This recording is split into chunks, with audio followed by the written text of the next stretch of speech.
முதல வாயிலேருந்து தப்பிச்சு போய் நீங்கள் போய் சொரா வாயில் மாட்டிருக்கீங்க. இப்போ உங்களை சொரா கடிக்குமா முதல்ல கடிக்குமான்னு தெரியாது. ஒரு விஷயத்தை வந்து உச்சநீதிமன்றம் ஒரு முடிவுக்கு கொண்டு வந்திருக்கு. என்ன அப்படின்னா, தலைமறைவாக இருந்த தாவேகா தொண்டர்களை இப்போ பொது வழியில் வந்து பிரச்சாரம் பண்ணுறதுக்கு உண்டான அவர்களுக்கு தேவையான ஒரு ஒரு ஒரு ஒரு நிவாரணத்தை உச்சநீதிமன்றம் வழங்கியிருக்கு. மிகப்பெரிய பலத்தோடு நாங்கள் வரப்போகிறோம் இந்திய அலையன்ஸ். கொங்கு மண்டலத்திலே தாவாக்க வந்து ஒரு சில தொகுதியில் முன்னணியா. சரி, எந்த தொகுதின்னு கேட்குறாரு இன்னொருத்தர். அது சொல்ல மாட்டேன். 26% நாங்கள் இருக்கிறோம். சர்வேல தான் எங்களுக்கு சொல்லுது. ஏன் அதை 2 நாளைக்கு முன்னாடி சொல்ல வேண்டியதானே? 26ல் 46 கூட வச்சுக்கோங்க. என்னதான் உங்கள் கணக்கு? 2000, 4000, 6000. சொந்த தொண்டனை பாதுகாக்க முடியல, சொந்த கட்சிக்காரர்களை பாதுகாக்க முடியல, கைது மேலே கைது. அப்போ கீழே இருக்கிறவங்கெல்லாம் 3 பேர் கைது ஆகிட்டாங்க. மேல் மட்டத்தில் இருக்கவங்க நீங்களாம் எஸ்கேப் ஆகிட்டீங்க. அதுதான் இப்போ உங்களுக்கு இப்படி பேச சொல்லுங்கள். ஆதவர்ஜனை இனிமேல் இப்போ தான் பேச ஆரம்பிச்சு. இனிமேல் பாருங்கள், பத்திரிகையாளர் சந்திப்பே நடக்கும். ப்ளீஸ் கேளுங்க. இல்லை, அந்த இடத்துல நிற்க வச்சது நீங்கள் கரூரில் இருந்தீங்க அந்த சம்பவம் நடந்தப்போ. அதனால தான் எனக்கு இவ்வளோ கோபமே வருது. கண்ணெதிரில் பார்த்ததுனால தான். இன்றைக்கி நான் சொல்கிறேன், எடப்பாடி பழனிசாமி அவர்கள் பாஜகவை தனித்து விட்டார்னா பாஜக கதை அதோடு முடிஞ்சு.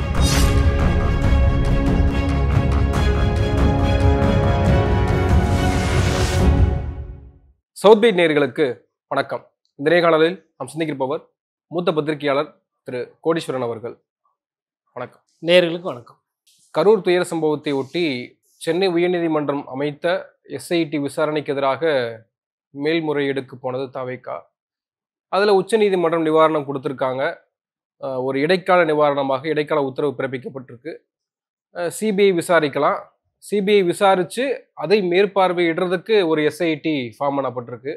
உச்சநீதிமன்ற முன்னாள் நீதிபதி அஜய் ரஸ்தோகி தலைமையில் அதை விசாரிக்கணும் அப்படின்னு சொல்லியிருக்காங்க. இது ஒரு புறம் இருக்கு. இன்னொரு புறம் இப்போ விஜய் அவர்கள் பட்டினப்பாக்கம் இல்லத்தில் என் ஆனந்த், நிர்மல்குமார், அருண்ராஜ் உள்ளிட்ட நிர்வாகிகளோடு கலந்தாலோசனை நடைபெறுவதாக செய்திகள் கசிவிடப்பட்டிருக்கு.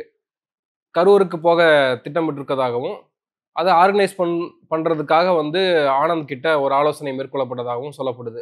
இப்போ தமிழ்நாடு அரசு சார்பில், காவல்துறை சார்பில் வந்து எஃப்ஐஆர் பதிவு செய்யப்பட்டிருந்துச்சு ஆனந்த் மேலேயும் நிர்மல்குமார் மேலேயும். இப்போ அந்த எஃப்ஐஆரில் என்ன ஆகும்? அந்த எஃப்ஐஆர் மீது விசாரணை நடைபெற்றிருக்கும். இப்போ அந்த விசாரணை என்ன ஸ்டேஜில் இப்போ மொத்தமாக ஒப்படைக்க போகிறாங்களா? நீங்கள் எப்படி அதை பார்க்குறீங்க? ஒரு நீண்ட பெரிய கேள்வி கேட்டிருக்கீங்க நெறியாளர். முதல் காரணம் வந்து பார்த்திங்கன்னா, காரணி கைது செய்யப்படுவார்களா படமாட்டாங்களா? இதுதான் வந்து பொதுமக்களுக்கும் சரி, தாவேகா நிர்வாகிகளுக்கும் சரி, சாமானியர்களுக்கு இது ஒரு கேள்வி. அப்போது உச்சநீதிமன்றத்தில் போயிடுச்சு வழக்கு, சிபிஐ விசாரணை வந்து விட்டது, சிபிஐ விசாரணை பண்ணால் நமக்கு வந்து சாதகமாக இருக்கும் அப்படின்ற மாதிரி ஒரு சந்தோஷத்தில் ஒரு சிலர் வந்து இருக்கிறாங்க. எந்த காவல்துறையாக இருந்தாலும் ஒரு விசாரணை அப்படின்னா கைது என்பது ஒரு முறை. இப்போது மாநிலத்தில் இருக்கிற காவல்துறையும் கைது செய்யலாம், செய்யாமல் கூட விசாரிக்கலாம். அதேமாதிரி சிபிஐயும் வந்து கைது செய்தும் விசாரிக்கலாம், கைது செய்யாமல் விசாரிக்கலாம். இப்போது ஒரு சிலர் என்ன புரிஞ்சுக்கிறாங்கன்னா, இனிமேல் கைதே இருக்காது அப்படின்ற மாதிரி நினச்சிக்கிறாங்க. அதாவது மாநில காவல்துறையிலிருந்து தப்பித்து விட்டு மத்தியில் இருக்கக்கூடிய சிபிஐ கீழே விசாரிக்கும்போது போதிய அளவுக்கு பிரச்சனை இருக்காதுன்னு நம்புகிறாங்க. அது நீங்கள் வைக்க போகிற கூட்டணியை வச்சு தான் இருக்குது. நீங்கள் ஒரு வேளை நாங்கள் வந்து உச்சநீதிமன்றம் போயிட்டோம், இடைக்கால நிவாரணம் வாங்கிட்டோம் அப்படின்னு சொல்லிட்டு நீங்கள் இது பண்ணிங்கன்னா சிபிஐ கூட கைது செய்யும். சிபிஐ கூட ஒரு விசாரணை பண்ணோன்னா ஒரு கைது செய்து நாங்கள் வந்து ஒரு சில உண்மைகள் தெரிஞ்சுக்கணும், ஒரு சில விசாரணை பண்ணோம், வெளியில் இருந்தால் எங்களுக்கு அந்தளவுக்கு விசாரணை பண்ண முடியாது அப்படின்னு கூட பண்ணலாம். இப்போது இதற்கு முன்னாடி பேசின மாதிரி பாசிச பாஜக அப்படின்லாம் பேசினா அது வந்து சிபிஐ பொதுவாக எப்படி நடந்துக்கும்ன்றது நான் எதுவும் கருத்து சொல்ல, பார்க்குற மக்களுக்கே புரியும். அப்போ இது என்னென்னா, முதல வாயிலேருந்து தப்பிச்சு போய் நீங்கள் போய் சொரா வாயில் மாட்டிருக்கீங்க. இப்போ உங்களை சொரா கடிக்குமா முதல்ல கடிக்குமான்னு தெரியாது, ஆனால் கடிக்காதுன்னு அவங்க நம்புகிறாங்க. கிட்டத்தட்ட இதுதான். பட் பொதுவாக என்னன்னா, சிபிஐ விசாரணை என்பது வந்து ஒரு அரசியலுக்காக அது வந்து அடிக்கடி பயன்படுத்தப்படக்கூடிய ஒரு துறையாக மாறிவிட்டது. இது ஒரு குற்றச்சாட்டு. இதில் எங்கே கேள்வி வருதுன்னா, நேற்று வரைக்கும் தலைமறைவாக இருந்த என் ஆனந்த், நிர்மல்குமார் எல்லாம் இப்போ பட்டினப்பாக்கம் இல்லத்தில் ஆலோசனை மேற்கொள்ளப்படுது, அவர்கள் வெளியே நடமாடுறாங்க, அது சிபிஐ என்கொயரிக்கு டிரான்ஸ்ஃபர் ஆன உடனே அடுத்த நாள் வெளியில் வராங்கல்ல. அப்போ அந்த கேள்வி இயல்பாக வருதுல்ல. இந்த கேள்வி இயல்பாக வர்றதுக்கு முன்னாடியே நான் இதை வந்து கிட்டத்தட்ட ஒரு சம்பவம் நடந்த மறுநாள்லேருந்து இதை பதிவு பண்ணிகிட்டு இருக்கேன். காவல்துறை வந்து போதிய வேகம் செலுத்தலை, கைது நடவடிக்கை இன்னும் விரைவாக இருக்கணும், விசாரணை என்பது விரைவாக இருக்கணும். அப்போ தான் வந்து உங்களுக்கு உண்மை என்னன்றது தெரியும், எவிடன்ஸ் என்ன தெரியும். நான் கைதுன்னு சொல்லும்போது வந்து ஏதோ வந்து தாவேக்காவினர் வண்டி தான் கைதுன்னு கிடையாது. காரணம் யார்? ஒரு அசம்பாவிதம். மேபி அது காவல்துறை அங்கே இருக்கிறவங்களே இருக்கலாம், இல்லை பொதுமக்கள் யாருன்னா இருக்கலாம், இல்லை சமூக விரோதி இருக்கலாம், இல்லை தாவேக்காவினருடைய மெத்தனமான போக்கு ஒரு அது அது கூட காரணமாக இருக்கலாம். எது வேணா இருக்கலாம். ஆனால் 2 பேர் இல்லை 3 பேரை நீங்கள் கைது செஞ்சுட்டு ஒரு 41 பேர் வழக்கில் வந்து பெரிய ஒரு விஷயம் பண்ணிட்ட மாதிரி அவங்க ஒரு டைம் கொடுத்தாங்க. ஸோ மாநிலத்தில் இருக்கக்கூடிய காவல்துறை இந்த நேரம் கொடுத்தது பாருங்க, அது வந்து பிழை. அந்த நேரம் கொடுத்த உடனே இப்போ என்ன ஆகி போச்சு, முதல்ல தலைமறைவாகிற அளவுக்கு கொடுத்தீங்க நேரம், அப்புறம் தலைமறைவாக இருக்கிறவங்கள தேடி பிடிக்கிற அளவுக்கு நேரம் கொடுத்தீங்க. இப்போ அவங்க வந்து பெயில் மூவ் பண்ணிட்டு இருக்கிறாங்க, பெயிலும் கிடச்சிரும் கொஞ்ச நாளில். ஏன்னா எங்களை வந்து தேடுற மாதிரி இருக்குது, எங்கள் பேரில் வந்து எஃப்ஐஆர் போடலாம், இல்லை எங்கள் பேரில் ஆல்ரெடி எஃப்ஐஆர் இருக்குது, அதர்ஸ்னு ஒரு பிராக்கெட் வச்சுருக்காங்க, அதில் எப்போ வேணால் நாங்கள் சேர்க்கப்படலாம், இப்படியெல்லாம் சொல்லி மூத்த வழக்கறிஞர்களை வைத்து உச்சநீதிமன்றமோ இல்லை உயர்நீதிமன்றமோ அவர்கள் பிணைக்கு வாங்கிவிடுவார்கள். பிணை வாங்கிட்டா அவர்களோட பிரச்சாரம் என்பது இன்னும் தீவிரமாக இருக்கும். அதாவது இந்த 41 பேரை வந்து இந்த சதின்ற ஒரு ஒரு குற்றச்சாட்டு வைக்கிறார்கள் இல்லையா, அதை நோக்கி அவர்கள் பயணம் செய்வாங்க. அப்புறம் இப்போ இந்த பஸ்ஸு உதாரணத்துக்கு பஸ் இருக்குது, இப்போ இந்த பஸ்ஸு வந்து சாட்சியமாக எடுக்கப்பட்டு இது விசாரணைக்கு போகுதுன்னா கூட வேற ஒரு பஸ்ஸை ரெடி பண்ணி ஆல்ரெடி அந்த வேலையை ஆரம்பிச்சிட்டாங்க. அப்போ அந்த பஸ்ஸை ரெடி பண்ணி பிரச்சாரம் போவாங்க. இது என்ன ஆகுனா நாளடைவில் வந்து இது திமுகவுக்கு வந்து ஒரு பின்னடைவு. இதை தான் நான் ஃபஸ்ட்லேருந்து பதிவு பண்ணிட்டு இருக்கேன். ஏன்னா சட்டம் தன் கடமையை செய்யும், யாராக இருந்தாலும் சட்டம் சமமானது அப்படின்ற அந்த முடிவுக்கு போகாமல் விஜயினுடைய அந்த உச்சத்தை கண்டு பாப்புலாரிட்டியை கண்டு நிறைய பேர் வந்து பேசுவது கூட கிடையாது. இப்போ நமக்கு அது பிரச்சனை கிடையாது, திட்டுறவங்க திட்ட போகிறாங்க, பாராட்டுறவங்க பாராட்ட போகிறவங்க, விமர்சனம் பண்ணுறவங்க விமர்சனம் பண்ண போகிறாங்க. பட் எது நடந்தது என்ன, எது ஒரு உண்மை அப்படின்ற அந்த புள்ளியிலிருந்து பார்க்கும்பொழுது விஜய் அவர்கள் லேட்டாக போனது ஒரு காரணம் தான். விஜய் அவர்கள் திரும்ப திரும்ப லேட்டாக போனது மிகப்பெரிய காரணம். விஜய் அவர்கள் லேட்டாக போயிட்டு வண்டிக்குள்ளேயே இருந்தது இன்னொரு காரணம். இப்படி நம்ம அதை சொல்லிட்டு போகலாம். ஆனால் இப்போ இது எல்லாமே வந்து பேசுபொருளாக வராது. இப்பொழுது என்ன வரும்னா, பார்த்தீர்களா, உச்சநீதிமன்றமே வந்து ஒரு ஒரு நிவாரணம் கொடுத்து விட்டது. அப்போது மாநில காவல்துறை விசாரித்தா இதில் நீதி வராது, உண்மை வராதுன்றதை உச்சநீதிமன்றம் புரிஞ்சுக்கிச்சு. இப்போ திமுக தலைமையில் இருக்கிற காவல்துறை வந்து சரி கிடையாது அப்படின்னு சொல்லிட்டு இந்த 41 பேர் இறந்தாங்க பாருங்கள், அந்த சம்பவத்தை விட்டுவிட்டு தமிழக அரசு கீழே இருக்கக்கூடிய காவல்துறையின் மீது விமர்சனத்துக்கு போய்விடுவார்கள். அதனால தான் நம்ம அதை முன்னாடியே சொல்லிட்டு இருந்தது, அது வந்து வழக்கானது வேகப்படுத்தி இது பண்ணணும். இன்னொன்று இப்போ சிபிஐ கிட்ட இருக்கிறதுனால இது தேர்தல் காலம். இப்போ தேர்தலும் போது கூட்டணி கணக்கு, தாவேக எப்படி போகுது, பாஜகவை இது சாடுகிறதா, இல்லை பாஜகவோட நட்பு பாராட்டுகிறதா, இப்படி தான் போகுது. ஏன் அப்படின்னா இது வந்து கைப்புண்ணுக்கு வந்து உங்களுக்கு கண்ணாடி தேவை கிடையாது. மகாராஷ்டிரத்தில் இருக்கிறாங்க, ஊழல்வாதின்னு குற்றச்சாட்டு சொல்கிறாங்க, பாஜகவில் வந்து சேர்ந்த உடனே நிரபராதி ஆயிடுறாங்க. இல்லை அவங்கள வந்து வழக்கு பதிவு பண்ணிவிட்டு அதோடு நிற்குது, அந்த வழக்கு பதிவானது உறங்கி கொண்டு இருக்கும். ஆனால் பிரச்சாரம் பண்ணுவாங்க, தேர்தலில் நிற்பாங்க, சீட்டு வாங்குவாங்க, செலவு பண்ணுவாங்க, இது நடக்கும் ஒரு சைடு. இதே வெஸ்ட் பெங்காலில் சுவேந்து அதிகாரிக்கு நடந்தது. சுவேந்து அதிகாரி மீதும் நிறைய வந்து ஊழல் குற்றச்சாட்டுகள், நிறைய பிரச்சனை இருந்தது. சுவேந்து அதிகாரி என்னைக்கு போய் பாஜகவோட அடைக்கலமானாரோ அன்னையிலேருந்து சுவேந்து அதிகாரி புனிதராகி விட்டார். இப்போ நாளைக்கு ஒருவேளை ஐயா செந்தில் பாலாஜியும் போய் பாஜகவில் சேர்ந்தாருன்னா ஐயா செந்தில் பாலாஜியும் சுவாச காற்ற நிம்மதியாக சுவாசிக்கலாம். அப்போ உங்களுக்கு அடிப்படையில் ஒரு கேள்வி வரும், என்னப்பா செந்தில் பாலாஜியும் ஒரு வியூகத்தின் அடிப்படையில் நான் சொல்கிறேன், செந்தில் பாலாஜியும் பாஜக சேர்ந்துட்டாரு, தாவேக்கால விஜயும் பாஜக ஆதரவு நிலைப்பாடுனா அப்போ செத்தவங்கெல்லாம் எப்படி தானாகவே அவங்களே ஒருத்தர் தள்ளி அவங்களே ஒருத்தர் மேலே ஏறி நின்று செத்து போயிட்டாங்களா அப்படின்ற அந்த கேள்விலாம் வரும். அப்போ இது அரசியல் அதிகமாகவும் விசாரணை என்பது குறைவாகவும் போகிற போக்கை தான் நான் பார்க்குறேன். அதில் இன்னொன்று கூட கண்டிஷன்ஸ்லாம் போட்டிருக்காங்க, இந்த மாநிலத்தில் சேர்ந்தவங்க தான் விசாரிக்கக்கூடாது அப்படி. எனக்கு என்ன ஒரு விஷயம் புரியலன்னா, தமிழ்நாடு கேடரில் இருக்கணும், ஆனால் தமிழ்நாட்டில் பிறந்திருக்க கூடாது. ஏங்க இப்போ நான் இருக்கிறேன், இப்போ எனக்கு வந்து எங்கள் குடும்பத்தில் ஒரு சிலருக்குலாம் அரசியல் பின்புலம் இருந்தது, அதில் நிறைய பேர் இறந்தே போயிட்டாங்க. அந்த பின்புலம் இருந்ததுனால நான் வந்து ஒரு அரசியல் சார்பு நிலையாக பேசுவேன் அப்படின்னு என்னை வந்து நினச்சா அது எப்படி நீங்கள் இது பண்ணலாம்? பார்க்குறவங்களுக்கு உண்மை தெரிஞ்சிடும் இல்லையா, புட்டு வைப்பாங்கல்ல என்ன இதுன்னு. இந்த அது ஏன், அதாவது நான் என்ன நினைக்கிறேன்னா தேர்தல் ஆணையத்தில் இருந்து அந்த கருத்தை அவங்க எடுத்திருப்பாங்களோன்றது. ஏன்னா தேர்தல் ஆணையத்தில் பார்த்தீங்கன்னா தேர்தல் நேரத்தில் இந்த எலெக்ஷன் அப்சர்வர், எக்ஸ்பெண்டிச்சர் அப்சர்வர், அப்புறம் போலீஸ் அப்சர்வர்லாம் போடுவாங்க, ஐபிஎஸ் ஐஏஎஸ் ஐஆர்எஸ் அதிகாரி. அப்போ அவங்கள வந்து இப்போது பீகாரில் தேர்தல் நடக்குதுன்னா பீகாரில் பிறந்தவர்களே அங்கே போட மாட்டாங்க. மேபி தெரிஞ்ச அரசியல்வாதிகள் இருக்கலாம், இல்லை அவங்க வந்து அதே மாநிலத்தை சேர்ந்தனால ஒரு நிலைப்பாடு எடுக்கலான்றதால மற்ற மாநிலத்தில் போடுவாங்க. கிட்டத்தட்ட அந்த மாதிரி இருக்குது. எனக்கு சமீபமாக தெரிஞ்சு இந்த மாதிரி இந்த கண்டிஷன்ஸ் எல்லாம் எஸ்ஐடி போட்டது கிடையாது. சட்டத்தில் அது சாத்தியம் இருக்குன்னா சாத்தியம் இருக்குது. பட் ஒரு விஷயத்தை வந்து உச்சநீதிமன்றம் ஒரு முடிவுக்கு கொண்டு வந்திருக்கு. என்ன அப்படின்னா, தலைமறைவாக இருந்த தாவேகா தொண்டர்களை இப்போ பொது வழியில் வந்து பிரச்சாரம் பண்ணுறதுக்கு உண்டான அவர்களுக்கு தேவையான ஒரு ஒரு ஒரு ஒரு நிவாரணத்தை உச்சநீதிமன்றம் வழங்கியிருக்கு. அதில் எனக்கு ஒரு சந்தோஷம் என்னன்னா, இதையும் நான் அடிக்கடி சொல்லிட்டு இருப்பேன். கட்சிக்காரர்களோ இல்லை அரசியல்வாதிகளோ போய் பொதுமக்களை சந்திக்கணும். பொதுமக்களை சந்திக்கத்தான் அந்த 10 காசு செலவாகும். அங்கே வந்து ஒரு ஒரு ஒரு ஒரு வாழ்வாதாரம் மேம்படும். ஏன்னா இதெல்லாமே இப்போ இப்போ அரசியல்வாதிகளை பொறுத்தவரைக்கும் லஞ்ச பணம் ஊழல் பணம் நம்ம பேசுகிறோம். ஆக்டர் விஜய் அவர்களை பொறுத்தவரை நம்ம என்ன பேசணும்? 100 ரூபா விற்க வேண்டிய டிக்கெட்டு 1500 விற்றுது. 200 ரூபாய்க்கு போக வேண்டிய டிக்கெட்டு 2000 ரூபாய் போச்சு. ஃபர்ஸ்ட் டே ஃபர்ஸ்ட் ஷோ அந்த கலெக்ஷன்லாம் இருக்கு இல்லைங்களா? அந்த பணம் மக்கள் பணம் திருப்பி மக்களுக்கு வர நேரம் இது. அதனால தான் நம்ம என்ன சொல்கிறோன்னா, ஐயா எடப்பாடி பழனிசாமி அவர்கள் பிரச்சாரம் போனாலும் அதை நம்ம வரவேற்கிறோம். விஜய் அவர்கள் பிரச்சாரம் போனாலும் அதை வரவேற்கிறோம். முதல்வர் மு.க. ஸ்டாலின் அவர்கள் பிரச்சாரத்தை கொஞ்சம் இன்னும் வேகப்படுத்து இன்னும் பண்ண ஆரம்பிக்கல. அவரும் ஒரு வண்டியோ, அவர் வசதிக்கு ஏற்பார் ஒரு வண்டியோ இல்லை காரோ எதுலேயோ போய் மக்களை சந்திக்கணும், நல்ல கூட்டம் போடணும், அங்கே வரவங்களுக்கெல்லாம் சாப்பாடு வாங்கி கொடுக்கணும், தண்ணி வைக்கணும், தொண்டர்களை மக்களை வந்து சந்தோஷமாக வச்சுக்கிற நேரம் இது. அதனால் அந்த வேலையாச்சும் இனிமேல் கொஞ்சம் வேகமாக போகுன்ற அந்த நம்பிக்கை எனக்கு இருக்குது. அப்புறம் நீங்கள் அந்த கடைசியாக சொன்னீங்க இப்போ வந்து கூடி பேசிக்கிட்டு இருக்காங்கன்னு. அது என்ன ஒரு ஆச்சரியம் பார்த்தீங்கன்னா, ஆதவர்ஜுன சொன்னார் 16 நாள் கழிச்சு பேசுவாங்க. இப்போ கோர்ட் இந்த மாதிரி ஒரு விஷயத்த சொன்னோன்னா அதை 16 நாளைக்கு முன்னாடியே வந்துட்டார்.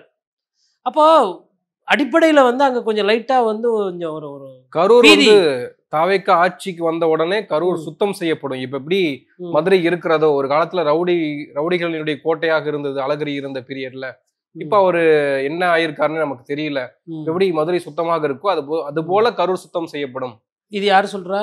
ஆதவர்ஜுனா சொல்றாரா? சரி சரி, அப்ப சரி, ஓகே. கரூர் சுத்தம் செய்யணும். தமிழ்நாடு சுத்தம் செஞ்சா உங்க நிலைமை என்ன ஆகும்? ஏங்க, கூடைப்பந்து விளையாடுற போட்டியில பார்க்கறதுக்கு போறேன்னு சொல்லிட்டு ஸ்பெஷல் ஃப்ளைட்ல போனவர் நடுவில் கொஞ்சம் பக்கத்தை காணுன்ற மாதிரி 2 வாரம் ஓய்வு எடுத்துக்கிட்டு எங்கே இருக்கிறாருன்னே தெரியாமல் அப்போல்லாம் பத்திரிகையாளர் கேட்கும்போது அப்படியே அப்படியே இப்படி இப்படி இப்படி மூஞ்சி முகத்தை வச்சுக்கிட்டு அப்படியே வேகமாக போயிட்டு அமைதியாக போயிட்டு இப்போ இப்படி பேசுறது எனக்கு புரியல. அதனால் இப்போ துணிஞ்சா ஒரு ஒரு ஒரு அதாவதுங்க அடிப்படையில் ஒரு கேள்வி வரும் இல்லைங்களா? சொந்த கட்சிக்காரர்களே காப்பாற்ற முடியல, 2ஆம் கட்ட தலைவர்கள் ஓடி ஒளிஞ்சிங்களா இல்லைங்கன்னு உங்கள் கட்சிக்காரர்களே கேட்டால் நீங்கள் எங்கே உங்கள் கட்சிக்காரங்க கேட்க மாட்டாங்க. ஏன்னா அவங்களுக்கு வந்து அந்த ஐயா விஜய் மீது இருக்கக்கூடிய பாசம் அதிகம், அதனால் அவங்க கேட்க மாட்டாங்க. பட் பொதுமக்கள் கேட்பாங்கல்ல. சொந்த தொண்டனை பாதுகாக்க முடியல, சொந்த கட்சிக்காரர்களை பாதுகாக்க முடியல, கைது மேலே கைது. அப்போ கீழே இருக்கிறவங்கெல்லாம் 3 பேர் கைது ஆகிட்டாங்க, மேல் மட்டத்தில் இருக்கவங்க நீங்களாம் எஸ்கேப் ஆகிட்டீங்க. அதுதான் இப்போ உங்களை இப்படி பேச சொல்லுது 14 நாள் கழிச்சு. இன்னும் போய் பார்க்கல. சரி, நான் என்ன கேட்குறேன், ஏன் இந்த மீட்டிங்கை திருச்சியில் வைக்கக்கூடாதா? இல்லை, இந்த மீட்டிங் இப்போ கரூர் தான் போங்களேன், என்ன ஆகிட போகுது? ஏன்னா அஸ்ராகாருக்கு வந்து உடனே பாஞ்சு பிடிச்சிருவார் அவங்கள. நான் தான் சொல்கிறேனே, இந்த அரசாங்கம் வந்து தாவேக்காக்கு நேரம் கொடுத்து விட்டு கொஞ்சம் கிட்டத்தட்ட பயந்தே போயிட்டாங்க. அவங்க உடச்சி சொல்லணும்னா பண்ணலை, நடவடிக்கை எடுக்கல சரியா போதிய அளவுக்கு. இதே வேற ஒரு கேஸு, ஒருத்தர் 2 பேர் செத்து போயிருந்தா இப்படி தான் இருப்பீங்களா? கைது செஞ்சுருக்க மாட்டிங்களா? உச்சநீதிமன்றம் போகிறவரெலாம் டைம் கொடுப்பீங்களா? கெடு கொடுப்பீங்களா? அப்போ நீங்கள் விட்டதுனால தானே இப்போ ஆதவர்ஜுனா இப்படி பேசிட்டு இதோட நிற்காது, இன்னும் அதிகமாக பேசுவாங்க. உண்மையை மாற்றுறதுக்கு என்னென்ன பண்ண முடியுமோ அத்தனையும் பண்ணுவாங்க. அரசியல் செய்வார். எனக்கு வந்து அரசியல் கம்மியாகவும் மக்கள் நலன் அதிகமாகவும் நான் எதிர்பார்க்குறேன். ஆனால் மக்கள் நலன் குறைவாகவும் அரசியல் அதிகமாக இருக்குது. இப்போ கரூரில் ஏன் சுத்தம் இதுக்கு முன்னாடி செய்யலை? நான் என்ன கேட்குறேன்னா, 41 பேர் அசம்பாவிதம் நடந்ததுக்கப்புறம் தாவேகா நிர்வாகிகளோ தொண்டர்களோ இறந்ததுக்கு பிறகு தான் கரூரை சுத்தம் செய்யணுன்ற அந்த அரசியல் புரிதல் அது வந்து அரைகுடமாக தெரியல. கரூரில் குற்றவாளி இருக்கிறாங்க, இல்லை கரூரில் வந்துட்டு ரவுடி பசங்க இருக்கிறாங்கன்னா முன்னாடியே பண்ணணும். அதுதானே ஆளுமை. ஒரு அசம்பாவிதம் நடந்தவன தான் பூத கண்ணாடி போட்டு பார்ப்பீங்களா கரூரில் தவறானவர் இருக்காங்கன்னு? ஏன் இந்த 10 ரூபா பாட்டில் முன்னாடியே பேச வேண்டியதானே, பிரச்சாரம் பண்ண வேண்டியதானே? 2024 தேர்தல் வந்தது இல்லையா? அப்போ வந்து திமுக அப்போவும் இதே தான், அப்போ ஐயா செந்தில் பாலாஜி இருந்தார், அப்போ அதே கரூர்கார் தான். ஏன் அன்னைக்கு விஜய் பேச வேண்டியதானே, ஏன் பேசலை? இவர் என்ன நிலைப்பாடில் இருக்காரு தெரியுதுங்களா? பயந்து பயந்து பயந்து பயந்து அரசியல் புள்ளிமான் எப்படி அரசியல் பண்ணுமோ அந்த மாதிரி இருக்குது. இந்த புள்ளிமான் காட்டில் பார்த்தீங்கன்னா புலி வருதா அப்படி இப்படி பார்க்கும், அப்புறம் மேயும், அப்புறம் திருப்பி பார்க்கும், அப்புறம் இருட்டுச்சுன்னா இருட்டுக்கு பயந்து ஓடும். இப்படி இருக்குது நிலைமை. ஒரு கட்சியினுடைய பொதுச் செயலாளர் தலைமறைவாகிறாருன்னா இது வந்து தமிழக அரசியலில் இது நம்ம லிஸ்ட்லேயே இல்லையே. என்ன விதமான இதுதானே எங்கள் ஐயா நீதியரசர் செந்தில்குமார் கேட்டார், என்ன கட்சிங்க இதுன்னு கேட்டார். உடனே அதற்கும் வந்துட்டு உச்சநீதிமன்றம் வந்து இப்படியெல்லாம் கேட்கக்கூடாதுன்ற மாதிரி. ஏன்னா ஒரு நீதியரசர் ஒரு கருத்து கேட்கக்கூடாதா? நான் கூட தான் இமோஷனலாக அதிகமாக பேசினேன், அது ஏன் தப்பா? ஏன் தப்பா இல்லை சம்பவத்தில் தப்பா? இதற்கு முன்னாடி பத்திரிகையாளர் என்னைக்குன்னா ஆவேசமாக பேசினது நான் அமைதியாக புள்ளி விவரம் வாதத்துக்கு வாதம் அப்படி தானே நான் பேசக்கூடியவன். என்ன நீங்கள் கரூர் இன்சிடென்ட் என் வீடியோலாம் எடுத்து பார்த்தீங்கன்னா கொஞ்சம் எல்லை தாண்டி பேசின மாதிரி இருக்கும். அதற்கு காரணம் நான் இல்லை, நடக்கிற சம்பவம். நீங்கள் அதை அப்படி தானே பார்க்கணும். அப்போது நீதிமன்றங்கள் வந்து ஒரு சில நேரத்தில் வந்துட்டு கேள்விகள் கேட்கணுங்க. ஏன் கேள்வி கேட்டீங்கன்றது கேட்குறது எனக்கு அது புரியல, என்ன விதமான பார்வை. அப்புறம் இந்த போலீஸ் தான் என்ன விசாரிக்கணும், அந்த போலீஸ் தான் விசாரிக்கணும் அப்படின்னா இது என்ன இது? அப்புறம் அந்த போலீஸ்னால் கைது செய்யாது, இந்த போலீஸ் கைது செஞ்சிடும், அதனால் அந்த போலீஸ் வந்து சிறப்பான போலீஸு. இது புரியல எனக்கு. இவங்க தான் வந்து ஆதவ அர்ஜுனா தான் முன்னாடி வந்து சொன்னாங்க. திமுக விமர்சனம் பண்ணும்போது அஜித்குமார் வழக்கை வந்து சிபிஐக்கு மாற்றிய போது வைத்த விமர்சனம், சிபிஐ பின்னால ஆர்எஸ்எஸ் பாஜக இயங்குது அப்படின்னு அவங்க தான் சொன்னாங்க. இன்னைக்கு அதே சிபிஐ கிட்ட போயிருக்கு, எங்களுக்கு ஒரு நிவாரணம் கிடைத்திருக்கு, எங்கள் மீதான நடவடிக்கைகள் இருந்து நாங்க வந்து நீங்க இப்படி எடுத்துக்கங்க. உச்ச நீதிமன்றம் வந்து நீங்கள் எல்லாருமே எதுவுமே செய்யல, நீங்க லேட்டா வந்ததுதான் சரி, நீங்க பஸ்ஸுக்குள்ளேயே இருந்தது தான் சரி, நீங்க தண்ணி வைக்காதது சரி, நீங்க பெண்களுக்கு கழிப்பறைகள் வைக்காதது சரி, 9:30 மணி கூட்டத்துக்கு நாமக்கல்ல நடக்க வேண்டிய கூட்டத்துக்கு 9 மணிக்கு நீங்க மெட்ராஸ்ல தான் இருக்கணும், இதுவும் சரி, அப்படி சரி நீங்க நிரபராதின்னு சொல்லிடுச்சே நம்ம எடுத்துக்கோமே. எதுக்கு கொண்டாடுற நிலைமையில தானே இருக்கிறீங்க நீங்க. நான் என்ன சொல்றேன்னா, ஆமா உச்ச நீதிமன்றம் இது இடைக்கால நிவாரணம் அல்ல, நீங்கள் உத்தமர்கள் அத்தனை பேரும். அப்படியே நான் ஒரு படி மேலேயே போய் எடுத்துக்கிறேன். நான் இந்த இடைக்கால நிவாரணத்தையே நான் இறுதி தீர்ப்பா நான் எடுத்துக்கலாம் இல்லை, நான் குறை சொல்லலையே, நான் நிறையா தானே பார்க்குறேன். அப்படியே போயிருங்க. அதுதானே இது இங்கே கட்டமைச்சு கடைசியில் அங்கே தானே போகிறீங்க. எனக்கு என்ன கேள்வினா, இனிமேல்ட்டு விஜய் அவர்கள் இனிமேல்ட்டு டயத்துக்கு போகணும். இந்த கூட்டம் காட்டுறது, கூட்டத்தை சேர்க்கறது, கூட்டத்தை வைத்துட்டு அங்கே போயிட்டு அதெல்லாம் இல்லாமல் அரசியல் செய்யும், நல்ல அரசியல் செய்யும். திண்ணை பிரச்சாரம் அவரால் செய்ய முடியாது, காரணம் பிரபலம். அது எடப்பாடி பழனிசாமி போன்றவர்கள் எளிய முறையில் எங்கெங்கே போய் திண்ணை பிரச்சாரம் பண்ணுறாரோ பண்ணுவார். தெரு தெருவாக போய் ஓட்டு கேட்கறது, தெரு தெருவாக போய் பிரச்சாரம் பண்ணுறது, அது உதயநிதி ஸ்டாலின் போன்றவர்கள் போய் பண்ணுவாங்க. அந்த எளிய அரசியலை அவங்க பண்ணுவாங்க. நீங்கள் குறைந்தபட்சம் சட்டமன்ற தொகுதியாச்சும் போய் பிரச்சாரம் பண்ணுங்க, டயத்துக்கு போங்க. ஒரு தொகுதியில் 2 லட்சம் பேர் தான் தொகுதியிலேயே. அப்போ தொகுதியில் போனால் என்ன 2 லட்சம் பேராக வந்து நின்று போகிறாங்க. இப்போ இந்த ஊரில் இத்தனை மணி நேரம், அந்த ஊரில் அடுத்த ஒரு 4 மணி நேரம் கழிச்சு 6 மணி நேரம் கழிச்சு இவ்வளோ கூட்டம் சேராது. எங்கே அந்த கூட்டம் குறைஞ்சிட்டா நமக்கு வந்து ஒரு பேசு பொருளாக இருக்க மாட்டோம், விஜய் வந்து ஒரு புரட்சி ஏற்படுத்தலையோ அப்படின்ற அந்த மையத்துக்கு பயந்துக்கிட்டு தான் இவங்க இந்த மாதிரி பண்ணியிருக்கிறாங்க. இனிமேல்ட்டு கொஞ்சம் கோர்ட்டு சொல்லியிருக்கு, பர்மிஷன் போகும்போது சிக்கல்கள் வரும். இப்போ எஸ்பி கலெக்டர்லாம் இப்போ தலையை போட்டு பிச்சுக்குவாங்கல்ல, என்ன வகையான ஆட்கள் வராங்க, எப்படி இருப்பாங்க, டிரான்ஸ்ஃபார்மர்லாம் அங்கே கரண்ட் சப்ளை இருக்கா இல்லையா, டிச்சு கிச்சு எதனா இருக்கா, மரம் எதனா களை உடஞ்சி விழுற மாதிரி மரம் இருக்கா, இதெல்லாம் பார்க்கணும்ல. இதெல்லாம் பார்த்து தான் இனிமேல் பர்மிஷன் கொடுக்கணும். இதில் பாஜக தரப்பு ஒரு குதூகலமாக இருக்கிறத பார்க்க முடியுது. குறிப்பாக வானதி சீனிவாசன், தமிழிசை சவுந்தரராஜன் போன்ற நபர்கள் வந்து பேட்டி கொடுக்குற 18% வளர்ந்த கட்சி அது. இப்போ விஜய்க்கு ஒரு இடைக்கால நிவாரணம் இல்லை விஜய்க்கு பிடிச்ச மாதிரி பேசினதுனால 18லேருந்து 38% போயிடும். எவ்வளோ பலத்தை வேணா கூட்டிட்டு வாங்க, எங்ககிட்டயும் பலம் இருக்கு, மிகப்பெரிய பலத்தோடு நாங்கள் வரப்போறோம் இந்திய அலையன்ஸ் அப்படின்னு அவங்க சொல்றாங்க. இப்போ அந்த மிகப்பெரிய பலம், நான் என்ன சொல்றேன்னா, அடிப்படையில் ஒரு உண்மை என்னன்னா, அதிமுகவுக்கும் திமுகவுக்கும் 3லிருந்து 4% தான் வாக்கு விகிதாச்சாரம். இந்த 3-4 வாக்கு விகிதாச்சாரத்தை ஒருத்தர் வாங்கணும்னா போய் மக்கள்கிட்ட போய் பிரச்சாரம் பண்ணி, மக்கள் பிரச்சனையை புரிந்து, மக்களுக்கு எதெல்லாம் தேவையோ, உதாரணத்துக்கு இப்போ திமுக அரசு கரண்ட் பில்லை வந்து ஏற்றிட்டாங்க, மக்கள் பாதிக்கிற அளவுக்கு ஏற்றிட்டாங்க. ஐயோ அம்மாவும் வயிற்றுல அடிச்சுன்னு போகிற அளவுக்கு வரப்போகுது ஏப்ரல் மேலே கரண்ட் பில்லு. ஏன்னா வருஷம் 5 விழுக்காடு ஏறுது. சொத்து வரி தண்ணி வரி ஏற்றிட்டாங்க. இப்போ இதை குற்றச்சாட்டு சொல்கிறீங்களே, இதே நேரத்தில் விஜய் அவர்களுக்கு இப்படி இந்த கம்பளம் போட்டு விசிறி விடாமல் ஜிஎஸ்டி வரைய நீக்கினீங்க. ஒரு சில விஷயம், இந்த பெட்ரோல் டீசலுக்கு ஜிஎஸ்டி வேணாம், அது ஸ்டேட் வேல்யூ ஆட் டேக்ஸில் இருக்குது, இல்லை அதை நாங்கள் ஜிஎஸ்டிலே கொண்டு வந்து 5% தான் டேக்ஸ் பண்ணுவோம் அப்படின்னு சொல்லி 90 ரூபா 100 ரூபா கிட்டத்தட்ட இருக்கக்கூடிய அந்த பெட்ரோல் டீசலு ஒரு 70 ரூபா 80 ரூபாய்க்கு கொடுத்தா மக்கள் உங்கள் பேச்சு கேட்பாங்கல்ல. நீங்கள் அப்போ பலவீனமாக இருக்கிற நீங்கள் பலசாலியாக ஆவீங்கல்ல. அந்த சிந்தனைலாம் வரவே மாட்டேங்குது. இவர் வருவாரா, அவர் வருவாரா, அந்த ஊழல்வாதி நம்மக்கிட்ட வந்து சேருவாரா, அந்த கட்சியை உடைக்கலாமா, இங்கே ஒரு செங்கோட்டையனை வந்து சீண்டி விடலாமா, இல்லை தொண்டாமுத்தூரில் போய் எதனா பிரச்சனை கிளப்பி விடலாமா, இப்படி இந்த அரசியல் 2ஆம் கட்ட அரசியல் தானே பண்றீங்க. எதிர்கட்சிகளுக்கு ஒரு ஆதரவு, எங்களுக்கு எதிர்கட்சிக்கு ஆதரவு. நான் எப்படி என்ன பண்ணணும், சிபிஐ இப்போ சிபிஐக்கு வழக்கு மாத்தியாச்சு, சிபிஐ என்ன பண்ணணும், இப்போ நான் ஒரு தப்பு பண்ணிட்டேங்க சாமி, ரைட்டுங்களா? அதுல தெரிஞ்சோ தெரியாமலோ ஒரு 4 பேர் இறந்து போயிட்டாங்க. சிபிஐ என்ன வந்து இப்படி தான், "வா ராஜா, நல்லா இருக்கியா? சாப்பிடு ராஜா. நீ போயிட்டு பெயில் கீழ எதனா கிடச்சதுன்னா வாங்கிக்கின்னு வாங்க. அது வரையிலும் நாங்க வெயிட் பண்றோம்." இப்படி சிபிஐ சொல்லுமா எனக்கு? சொக்காய புடிச்சு 4 பேர் எதிர்லயோ, இல்ல இருட்டுலயோ மறைமுகமா தூக்கிட்டு போய் விசாரிக்க மாட்டாங்க? அப்போ இதெல்லாம் மக்கள் பார்க்கும்போது இதெல்லாம் புரியாதா? நீங்க கூட்டணி யார் யாரோடனா வச்சுக்கலாங்க.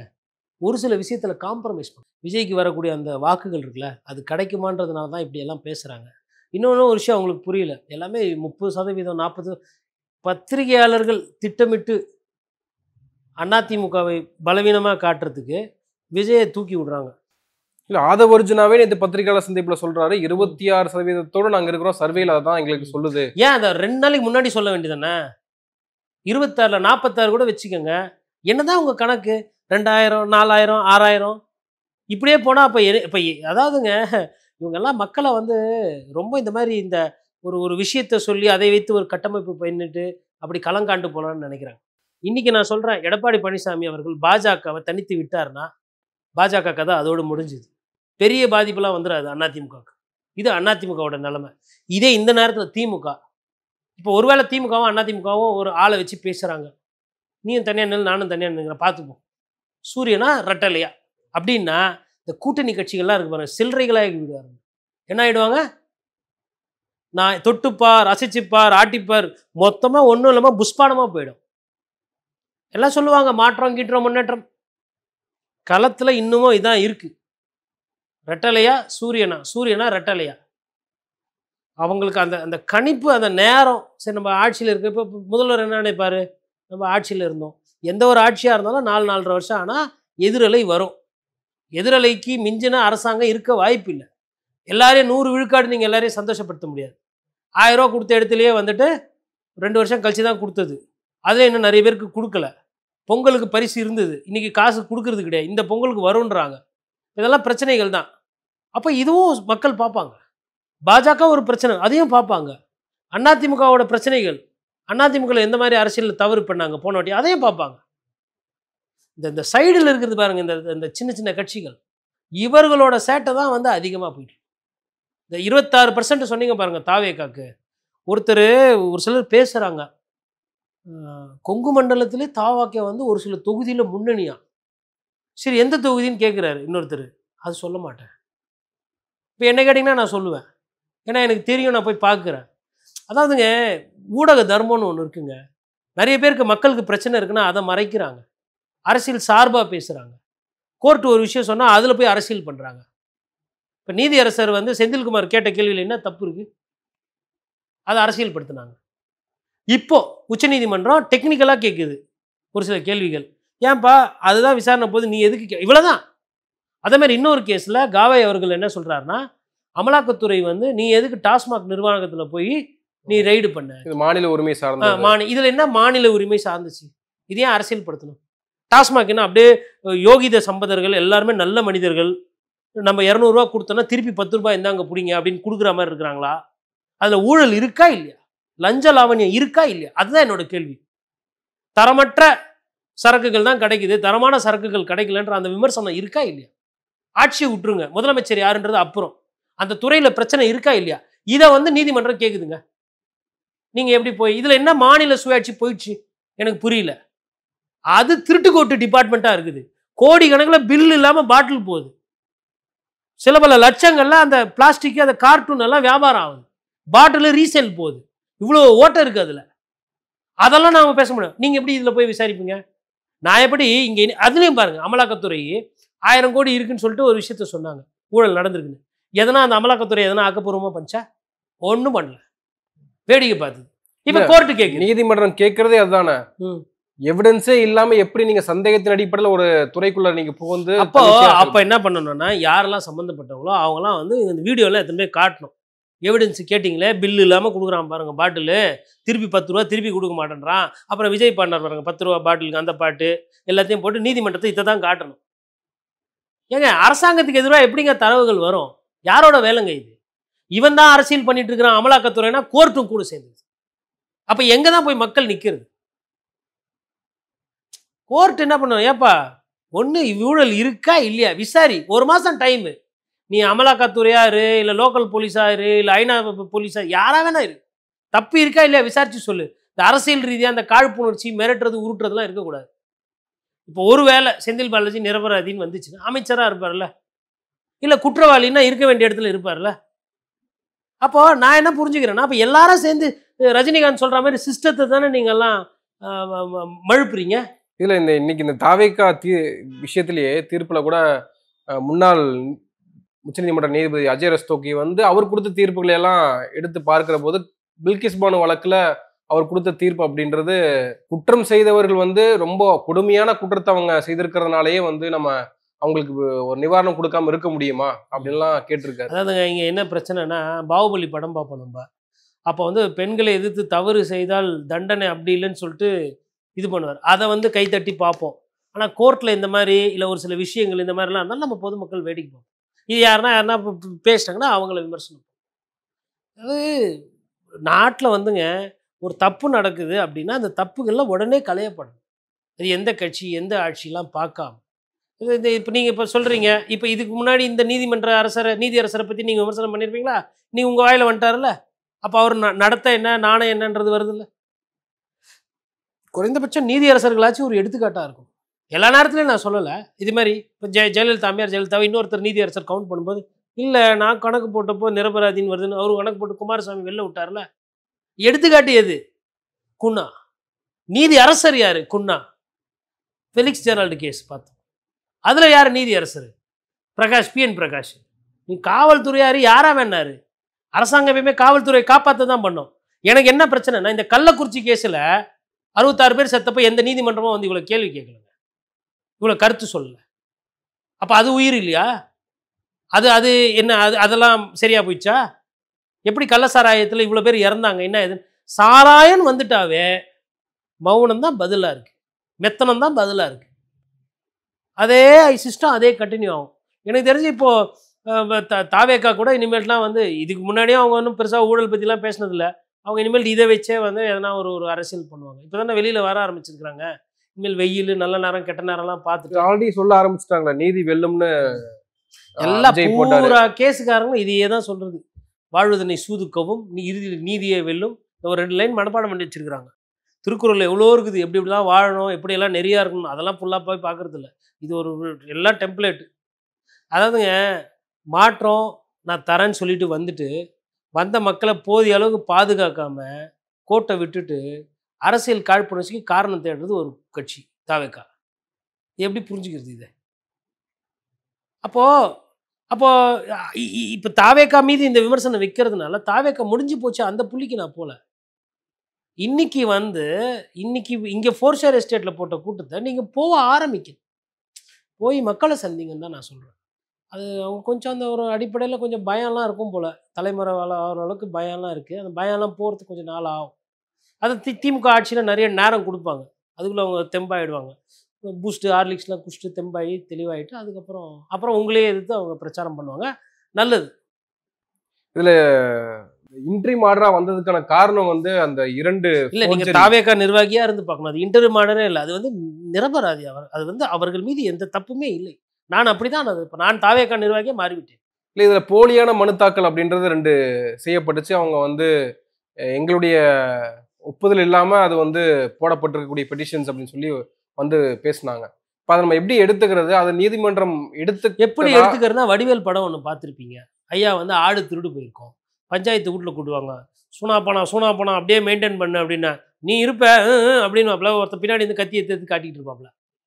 எவிடன்ஸை உடைக்கிறது. அதான் கடைசியில் என்ன சொல்லிடுவான் அந்த வாதி பிரதிவாதி, ஏன் ஆடு திருடு போன மாதிரி கணா காண்டான்றான். அந்த மாதிரி தான் போய் நிற்கும்.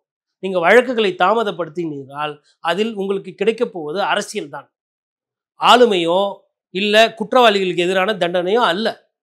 நான் அதை தான் திரும்ப சொல்கிறேன். ஆதவர்ஜனை இனிமேல் இப்போ தான் பேச ஆரம்பிச்சிருக்கேன். இனிமேல் பாருங்க, பத்திரிகையாளர் சந்திப்பே நடத்துவார். ப்ளீஸ் கேளுங்க என்ன ஆச்சுங்க கரூரில்? ஐயோ, அது ஏன் கேட்குறீங்க? இல்லை, அந்த இடத்துல நிற்க வச்சது நீங்கள் கரூரில் இருந்தீங்க அந்த சம்பவம் நடந்தப்போ. அதனால தான் எனக்கு இவ்வளோ கோபமே வருது, கண்ணெதிரில் பார்த்ததுனால தான். ஆனால் அந்த இடத்துல கூட்டிகிட்டு வந்து நிப்பாட்டி எங்களை பேச வச்சதே காவல்துறை தான். எப்படி கை பிடிச்சிட்டு காவல்துறை ஒவ்வொருத்தராக வந்துட்டு, எப்பா தள்ளி நிற்காதீங்க, பக்கத்தில் இருங்க, அப்போ தான் சீட்டு கட்டு மாதிரி நீங்கள் சரிவீங்க.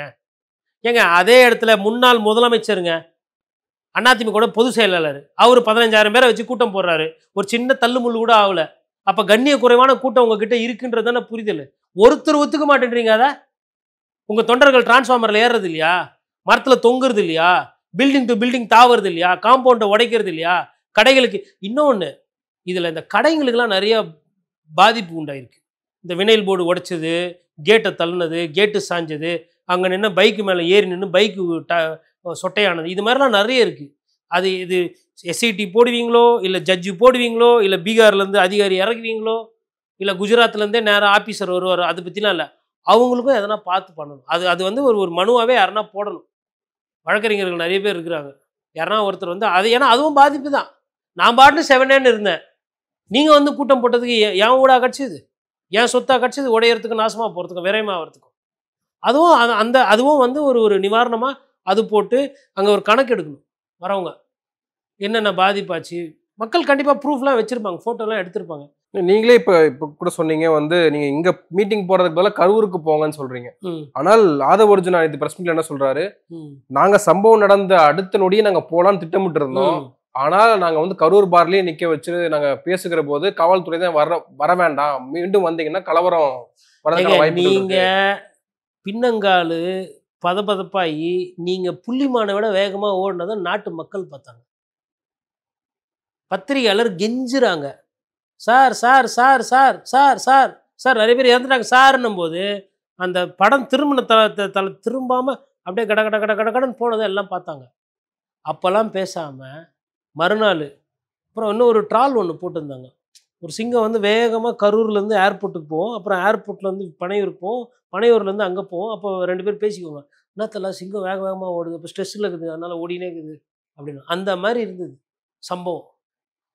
அதாவதுங்க, வார்த்தைகளாலேயோ இல்லை, நான் என்ன சொல்கிறேன்னா, இந்த தயவுசெய்து தாவேக்கா வந்து இந்த கரூர் இன்சிடெண்ட்லேருந்து வெளியில் வரணும்.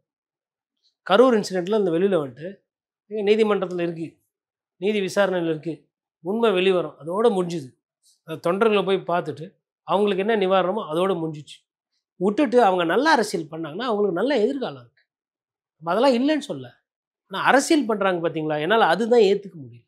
நல்ல அரசியல் பண்ணு. புதுசாக இப்போ தான் வரீங்க, வரும்போதே போய் பேசிட்டு வராதிங்க. அப்போ பயமாக இருக்கும்ல, என்னப்பா ஆரம்பிக்கவே இல்லை அதுக்குள்ளேயே அலுப்புறையான்ற மாதிரி. எங்கள் ஆட்சியில் ஊழல் இல்லை, அப்போ உங்கள் ஆட்சியில் இருந்தது குற்றச்சாட்டு, இப்போ இருக்கிற ஆட்சியில் அது ஊழல், அது எப்போ விசாரணை வரும், எங்கள் ஆட்சி வந்தால் வரும். அப்போ உங்களுக்கும் அவங்களுக்கும் என்ன வித்தியாசம்? அப்போ நான் என்ன சொல்கிறேன்னா, இந்த தாவேக்கா வந்து புதுமை, அது இது மாற்றம், இதெல்லாம் பேசக்கூடாது. உங்கள் கொள்கை என்னவோ இல்லை உங்களுக்கு என்னவோ அதை சொல்லி ஓட்டு கேட்டுக்கணும். இந்த நடுநிலை நேர்மை, நான் வந்து உச்சத்தில் இருந்து எல்லாத்தையும் தூக்கி போட்டு வந்தேன், இந்த டயலாக் பட டயலாக்லாம் விடக்கூடாது. மக்களுக்கு உண்டான அரசியல் நீங்கள் பேசுங்க. நீங்கள் அப்போ வந்து விலைவாசி பேசுங்க, பெட்ரோல் டீசல் விலையை பேசுங்க, நிதின் கட்கரி சுங்க வரி போட்டு அதிகமாக வாங்குறாரா அதை பேசுங்க, அதுக்கப்புறம் மாநிலத்தில் என்னென்னலாம் விலைவாசி ஏற்றுனாங்க அதை பேசுங்க, மத்தியில் என்னென்ன ஏற்றுனா அதை பேசுங்க, மக்கள் பிரச்சனை, நீட்டு ஒழிப்பு பேசுங்க, இந்த மாதிரி பேசுங்க. அப்போ எனக்கு அதில் பிரச்சனை இல்லை, ஏன்னா அதில் மக்கள் நலன் இருக்குது.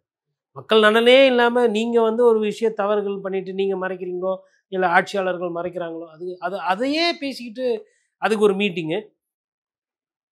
இந்த நேரம் வந்து தெரில, இனிமேல்ட்டு கொஞ்சம் ஒரு சில தவறுகளை திருத்திக் கொள்வார் என்று நான் நினைக்கிறேன், நான் ஆசைப்பட்றேன். அது நடந்தால் கட்சிக்கு நல்லது, தமிழகத்துக்கு நல்லது, தமிழ்நாட்டு மக்களுக்கு நல்லது. நன்றி, நிறைய விஷயங்களை பகிர்ந்துருக்கீங்க. உங்கள் நேரத்துக்கு மிக்க நன்றி. நன்றி.